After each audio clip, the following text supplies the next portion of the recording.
Hello, my dear students.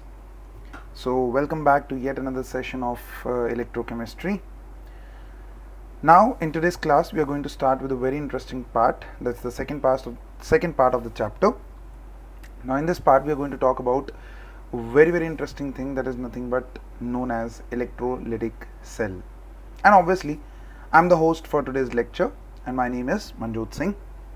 Now, let's begin with today's lecture. For any kind of confusion with the previous part, just follow the lectures, series of the lectures given in the description below, and you can go ahead with clearing all your doubts. Now, electrolytic cell, हम already ये चीज़ पढ़ चुके हैं. We have talked about it that electrochemical cells are divided into two parts, that is electrolytic and galvanic. Perfect. Galvanic part हमने खत्म कर दिया.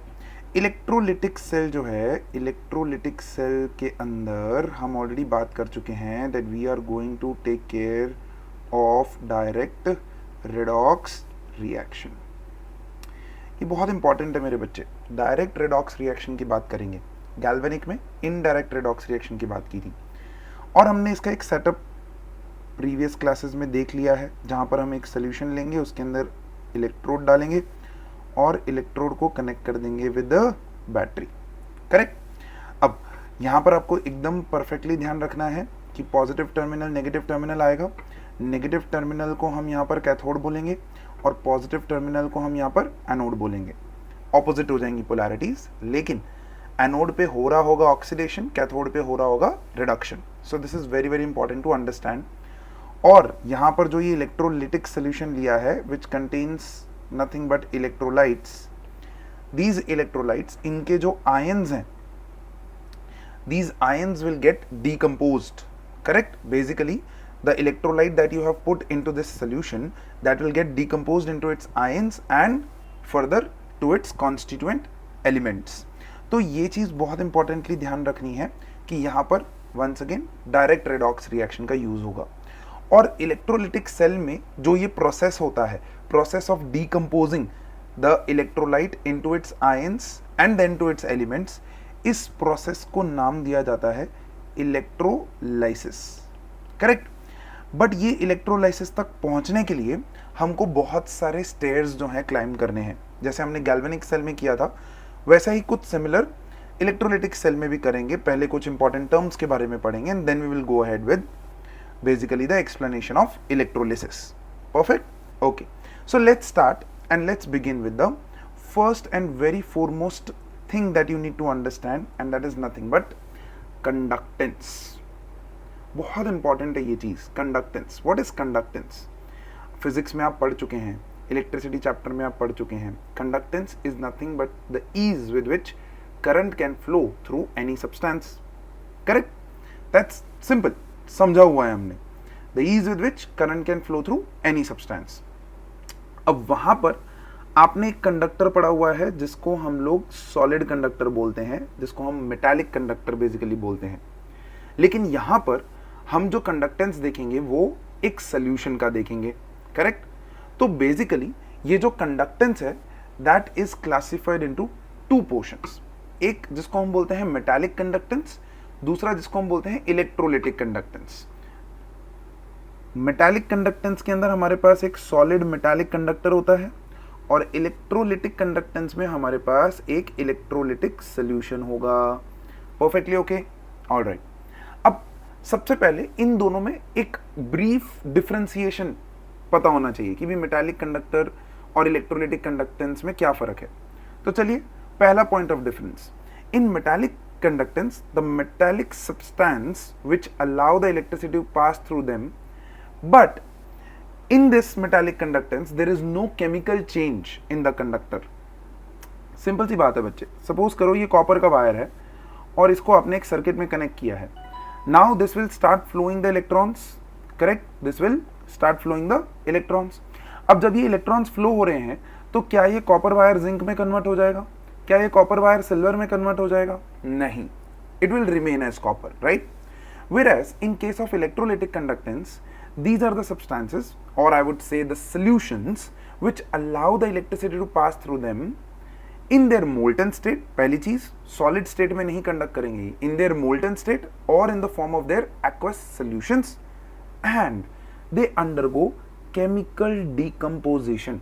ध्यान से देखना, the first point of difference, यहां कोई केमिकल डिकम्पोजिशन नहीं है, लेकिन यहां केमिकल डिकम्पोजिशन आता है। Is that clear? और वो हम देख चुके हैं, एनोड कैथोड, यहां पर जो आयंस है पॉजिटिव और नेगेटिव, पॉजिटिव वाला जो है वो नेगेटिव की तरफ अट्रैक्ट हो जाएगा और नेगेटिव वाला जो है वो पॉजिटिव की तरफ अट्रैक्ट हो जाएगा, and that is how they are going to have a chemical decomposition. Correct? Okay, then second point, this is one of the most important point जो आपको ध्यान में रखना है मेरे बच्चे। क्या ये? Metallic conductance is carried out by the movement of electrons, यहां इलेक्ट्रॉन्स के मूवमेंट की वजह से होता है, whereas electrolytic conductance is carried out due to movement of ions.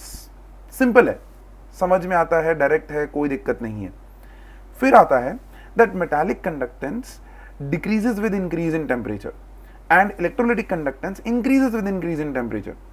तो ये चीज समझना बहुत जरूरी है। क्या है बच्चे, देखो यहां पर मैंने यहां पर एक मेटालिक वायर लिया, उसके अंदर इलेक्ट्रॉन्स, जो फ्री इलेक्ट्रॉन्स होंगे उनकी वजह से ही ये कंडक्ट करेगा। अब जैसे आप टेम्परेचर इंक्रीज करते हो, the moment you start increasing the temperature over here, what happens is कि ये इलेक्ट्रॉन्स का जो मूवमेंट है, the electron movement, it gets random in nature. पहले वो एकदम अलाइन चल रहे थे, बट टेम्परेचर इंक्रीज करने की वजह से हुआ क्या? Thermal agitation. The word that I am using over here, very very important, thermal agitation. किसका? Thermal agitation of electrons. और ये थर्मल एजिटेशन ऑफ इलेक्ट्रॉन्स की वजह से हुआ क्या कि इलेक्ट्रॉन्स रैंडम हो गए। अब रैंडम मूवमेंट हो गया तो बेसिकली यहां पर रेजिस्टेंस जो है वो इंक्रीज हो जाएगा। अब रेजिस्टेंस अगर इंक्रीज हो जाएगा तो मूवमेंट ऑफ इलेक्ट्रॉन्स रिस्ट्रिक्टेड। अब अगर वो रिस्ट्रिक्टेड तो मेटालिक कंडक्टेंस जो है वो डिक्रीज हो जाएगा with increase in temperature. Perfect. But when we talk about electrolytic solution, ये बहुत इंपॉर्टेंट चीज है, सो प्लीज इसको समझ लीजिएगा। एक इलेक्ट्रोलिटिक सोल्यूशन की जब मैं बात कर रहा हूं तो एक इलेक्ट्रोलिटिक सोल्यूशन में मेरा जो रेजिस्टेंस है वो किस पे डिपेंड करता है? My resistance depends upon three things. एक सल्यूट सल्यूट इंटरेक्शन, दूसरा सल्यूट सॉल्वेंट इंटरेक्शन, एंड तीसरा सॉल्वेंट सॉल्वेंट इंटरेक्शन। ध्यान से समझिएगा इस चीज को। अब जैसे ही मैं टेम्परेचर को इंक्रीज करता हूं तो टेम्परेचर इंक्रीज करने पे सल्यूट और सल्यूट का जो बॉन्ड है वो भी वीक होना शुरू हो जाएगा, सल्यूट और सॉल्वेंट का जो बॉन्ड है वो भी वीक होना शुरू हो जाएगा, और सॉल्वेंट का जो बॉन्ड है, सॉल्वेंट और सॉल्वेंट मॉलिक्यूल्स के बीच में जो बॉन्ड है वो भी वीक होना शुरू हो जाएगा with increase in temperature.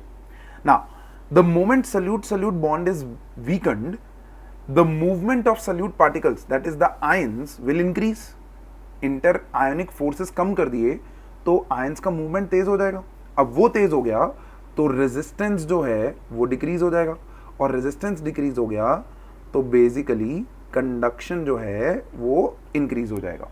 Perfect.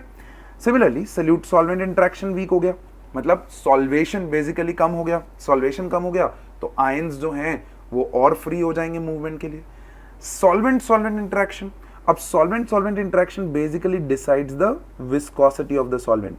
जितना strong force of attraction between the solvent molecules, उतना आपका लिक्विड जो है, उतना आपका सॉल्वेंट जो है वो विस्कस होगा। और जैसे ही टेम्परेचर बढ़ाते हैं विस्कोसिटी डिक्रीज होती है, और विस्कोसिटी डिक्रीज हुई तो भाई कंडक्शन बढ़ जाएगा। Is that clear? So this point once again very very important. See, understand this points of differences. इसमें से आपके एमसीक्यूज बन सकते हैं, वन मार्कर क्वेश्चंस बन सकते हैं। So please take care of the small small points कि इलेक्ट्रोलिटिक कंडक्टेंस जो है वो टेम्परेचर के बढ़ाने पे बढ़ता है, बट मेटालिक कंडक्टेंस कम होता है। Is that clear? चलिए, let's move on to the next point over here. Let's move on to the next point over here, and that is nothing but this, that it does not involve any transfer of any matter. Metallic conductance में matter का transfer नहीं होता है, copper का wire वहीं का वहीं रहेगा। Whereas in electrolytic conductance, मैंने अभी बताया, ions move होते हैं, negative ions positive की तरफ move होंगे, positive ions negative की तरफ move होंगे, because हमारे जो electrodes dipped हैं उनके ऊपर opposite charges हैं। Is that okay? Okay. Let's go ahead. And the final point over here, examples I've already given: copper, silver, zinc, any metal wire can be taken as metallic conductor. Whereas in case of examples of electrolytic solutions, you have any salts like ZnCl2, copper sulfate, AgCl2, NaCl, KCl, MgCl2. But आपको यहाँ पर एक बहुत important चीज समझनी है कि आपका जो ये बेसिकली ये यहाँ पर जो मैंने लिखे हैं, these are basically your electrolytes, right? Electrolytes है ना. अब ये जो इलेक्ट्रोलाइट्स हैं, these electrolytes they are basically of two types, और वो टू टाइप्स आप क्लास 11th में पढ़ के आए हैं, strong electrolyte and weak electrolyte. Strong electrolyte वो जो 100% डिसोसिएट हो जाए, किस में? In dissolving into the solution, it dissociates 100% into its ions. Whereas weak electrolyte are those which dissociates partially. So this basically I am talking about the dissociation. Based on the dissociation, your electrolytes are divided into two, strong and weak. और इन्हीं के basis पे आपकी आगे की पूरी कहानी develop होने वाली है. सो प्लीज मेक श्योर कि आप इसको अच्छे से समझ लें. Is that clear?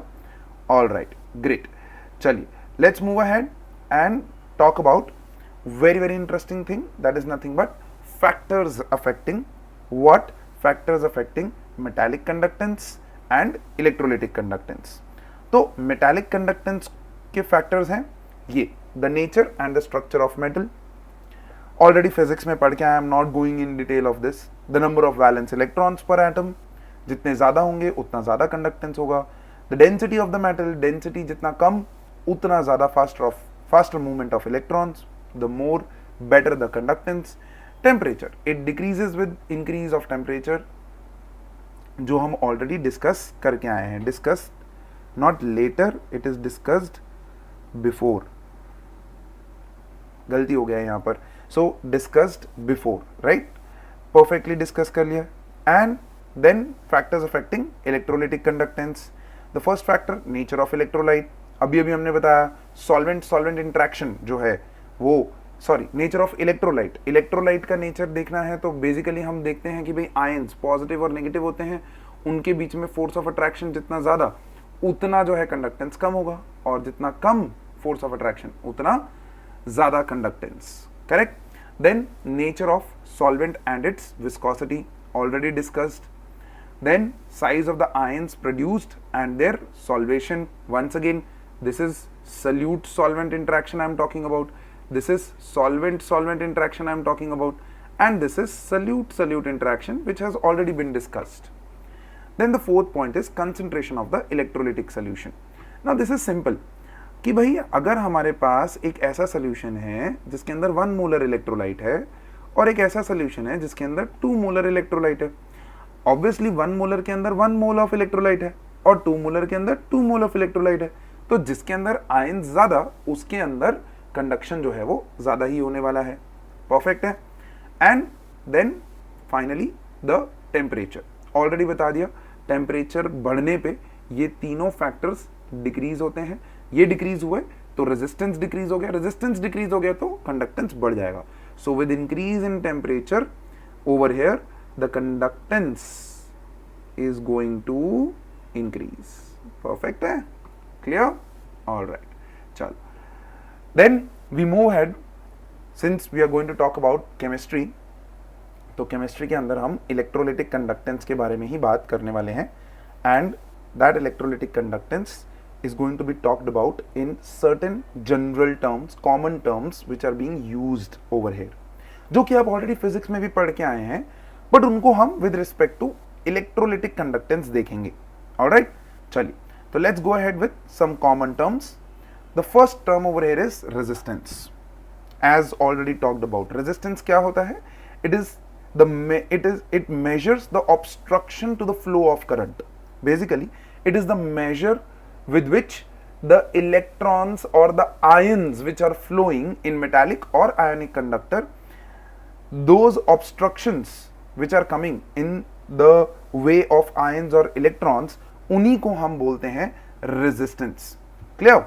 और ये रेजिस्टेंस को आप फिजिक्स में पढ़ के आए हैं कि एक मेटालिक कंडक्टर के लिए resistance depends directly on the length and inversely on the cross section area.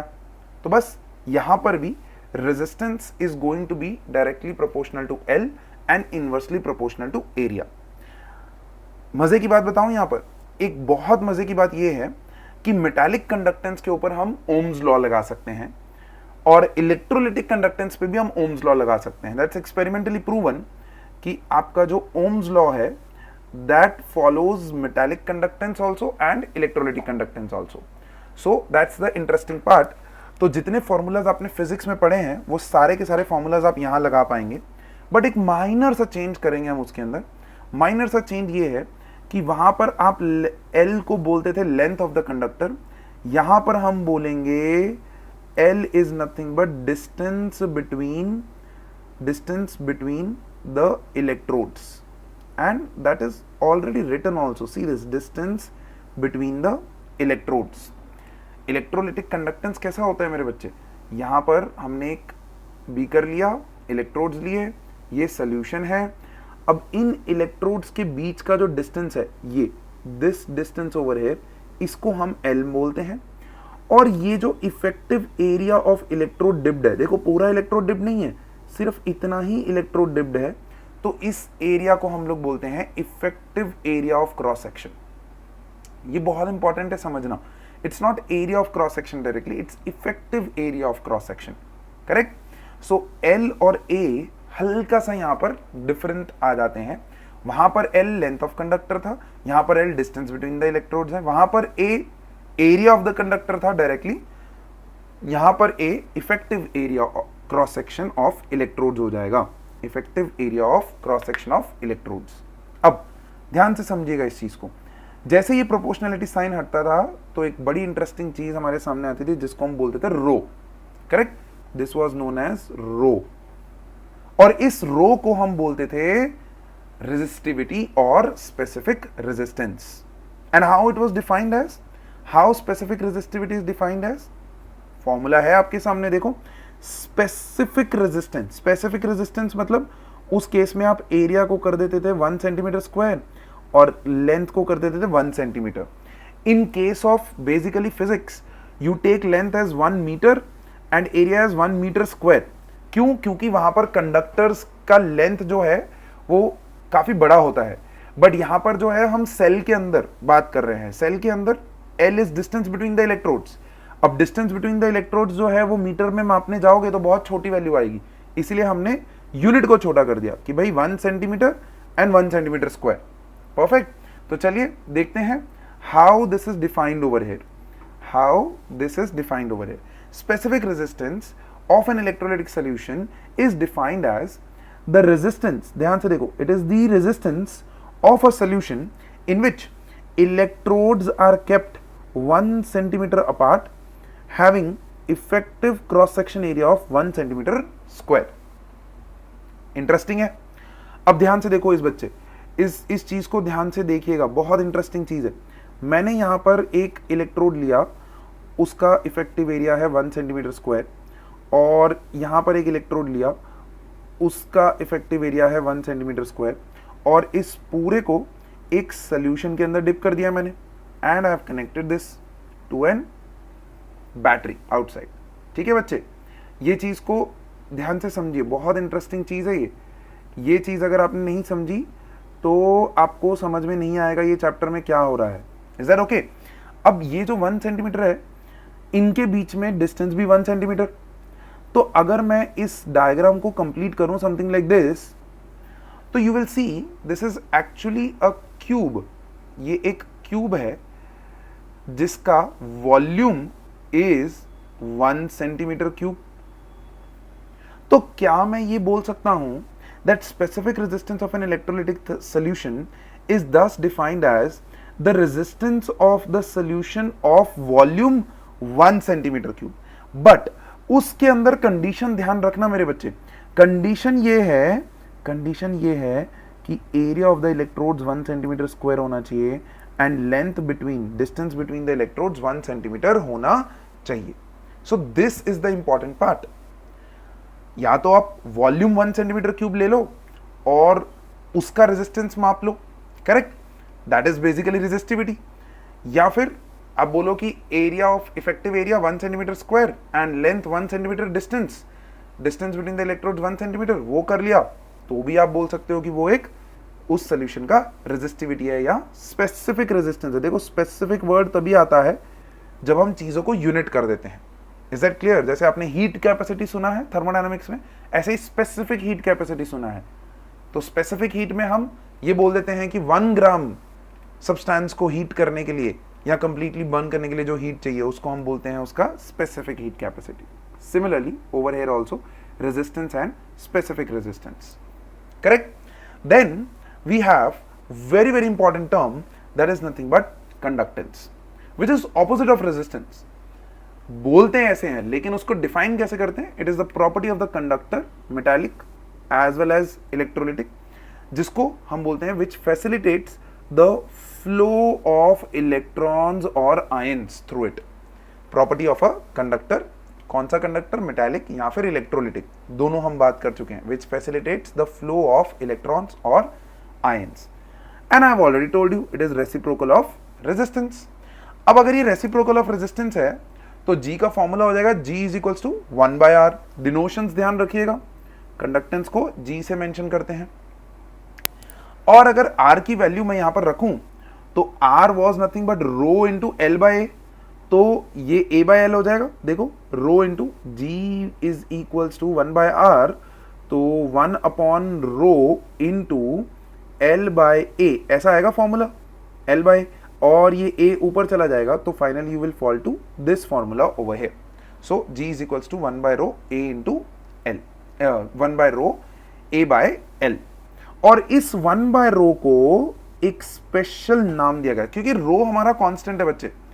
Row is the constant, proportionality sign को हटाने के लिए आया था, तो ये कांस्टेंट 1/रो जो है वो भी कांस्टेंट हो जाएगा। सो द फैक्टर 1/रो is called as specific conductance और conductivity represented by kappa। clear है ये चीज? very important, so please take care of this। अब ये जो kappa है इसको डिफाइन करते हैं, स्पेसिफिक कंडक्टेंस और कंडक्टिविटी। यहां से आपका इंपॉर्टेंस शुरू हो जाएगा इन टर्म्स का, सो प्लीज मेक श्योर कि आप इस टर्म को अच्छे से समझ लें। भी स्पेसिफिक कंडक्टेंस और कंडक्टिविटी, जैसे स्पेसिफिक रेजिस्टिविटी डिफाइन किया था वैसे ही स्पेसिफिक कंडक्टेंस है। तो देखो पहले फॉर्मूला ले आते हैं, that K is equals to G into L by A. इसको अगर मैं K लिखूं यहां पर kappa, तो G इंटू L बाय ए। अब L को कर दिया मैंने 1 सेंटीमीटर और एरिया कर दिया 1 centimetre square. So can I say that conductivity is conductance of that solution having definite dilution enclosed in a cell having 2 electrodes of unit area separated by 1 centimeter apart। क्यों centimetre ले रहे हैं? Because यहां पर cell है, cell के अंदर distances बहुत छोटे होते हैं। नाउ द स्पेसिफिक कंडक्टेंस, दूसरा डेफिनेशन सेम वही चीज। अगर मैंने एरिया ऑफ इलेक्ट्रोड्स 1 सेंटीमीटर कर दिया और उनको 1 सेंटीमीटर अपार्ट रख दिया, तो बेसिकली मैं एक्चुअली इस सोल्यूशन की बात कर रहा हूं यहां पर, this solution over here, correct? बाकी पूरा बीकर भले कितना भी बड़ा हो, मैं खाली इस क्यूब के अंदर की बात कर रहा हूं। So I can say that specific conductance of electrolytic solution is defined as the conductance due to all the ions, conductance due to all the ions in a solution of volume 1 centimeter cube। ये volume 1 centimetre cube ही हो गया ना बच्चे। सो I can basically से कि उस volume का conductance, कौन सी वॉल्यूम 1 सेंटीमीटर क्यूब वॉल्यूम। सो 1 सेंटीमीटर क्यूब वॉल्यूम का जो भी कंडक्टेंस आएगा उसको मैं बोलूंगा कि भाई वो कंडक्टिविटी है, उस सॉल्यूशन का कंडक्टिविटी है, स्पेसिफिक कंडक्टेंस है।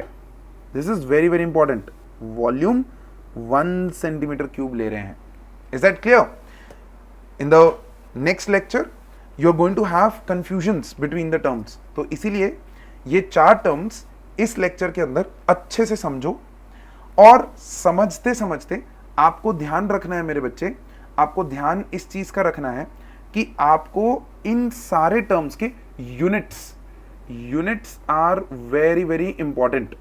अब वो यूनिट्स किस तरह से लिखते हैं देखिए रेजिस्टेंस का यूनिट तो सबको पता है, ओम्स होता है, जिसको हेडफोन से मेंशन करते हैं, है ना, इसको हेडफोन्स ही बोलते हैं हम, बट ये तो याद करने का तरीका है, but this is the symbol of ohms. Resistivity, resistance का symbol ohms, this is centimetre square, this is centimetre, तो ये और ये कट हो गया, आपके पास बना ohm centimetre, unit of resistivity, specific resistance. ये यूनिट्स प्लीज भूलिएगा नहीं, क्योंकि जनरली क्वेश्चंस के अंदर यूनिट देख के आपको पहचानना होगा कि ये स्पेसिफिक रेजिस्टेंस है, ये रेजिस्टेंस है या कंडक्टेंस है। Is that okay? चलिए let's see the next, conductance. Conductance का यूनिट देख लेते हैं। Conductance is 1/r। अब r का यूनिट अगर ओम है तो g का यूनिट पर ओम हो जाएगा, करेक्ट। और पर ओम मतलब इस तरह से इसके ऊपर -1। अब -1 मतलब 1/ओम, तो 1/ओम को जब रिवर्स में लिखेंगे तो वो हो जाएगा एक्चुअली मो। सो पर ओम मो, या फिर इसको हम सीमेंस के नाम से भी जानते हैं। Clear? That is represented with capital S, small S नहीं, कैपिटल एस।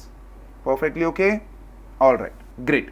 सो ये है आपका यूनिट किसका बच्चे? कंडक्टेंस का। अब कंडक्टेंस का अगर यूनिट आ गया है तो बहुत अच्छे से मैं स्पेसिफिक कंडक्टेंस का भी यूनिट निकाल सकता हूं। देखो that is G into L by A. अब वेरी इंटरेस्टिंग थिंग जो आपको यहां पर समझनी है कि ये जो एल बाई ए है ये एक पर्टिकुलर सेल के लिए तो कांस्टेंट ही रहेगा मेरे बच्चे। जब तक सेल चेंज नहीं हो रहा, distance between the electrodes and the area of the electrodes वो सेम ही रहेगा। तो इस चीज को हम सेल कांस्टेंट भी बोलते हैं। So you can write down that conductivity is nothing but G into cell constant. Formula आपको यही याद रखना है, पहले वाला। ये तो खाली कहीं कहीं पे आपको यूज करने के लिए फायदा हो सकता है इसका। Is that clear? सो अब वंस अगेन यूनिट की बात कर रहे थे हम यहाँ पर, इसका यूनिट कैसे डिफाइन करेंगे? चलिए आप खुद सोचिए। यहाँ पर this is centimetre, this is centimetre square, ये और ये कट हो गया। इसका यूनिट होता है पर ओम, तो यूनिट हो गया पर ओम पर centimetre, this is one unit. दूसरा यूनिट हो गया मो पर सेंटीमीटर। तीसरा यूनिट हो गया सीमेंस पर सेंटीमीटर। तो ये 3 यूनिट हैं जो आपके कंडक्टिविटी के लिए आते हैं, और ये बहुत बहुत इंपॉर्टेंट है कि इन टर्म्स का मीनिंग, इनका यूनिट और इनके फॉर्मूलेज आप अच्छे से बढ़िया से रिवाइज कर ले, बिकॉज इसके बाद जो टर्म्स आने वाले हैं, अभी टर्म्स खत्म नहीं हुए हैं, बट पहले ये 4 टर्म्स जो आपने फिजिक्स में ऑलरेडी पढ़े हुए हैं उन्हीं को एक बार वापस से रिवाइज किया है एंड उनको इलेक्ट्रोलिटिक कंडक्टेंस के फॉर्म में डिफाइन किया है। You can not define it in the form of metallic conductor, correct. L क्या है, A क्या है, वो आपको पता होना चाहिए। A is area effective area of the electrodes dipped into the solution, and L is nothing but the distance between the electrodes, not the length of the conductor. Is that clear? All right. So for this session we will keep it till this specific conductance or conductivity. In the next session we are going to talk about very special 2 terms coming up in the next lecture. All right, take care then. Bye bye.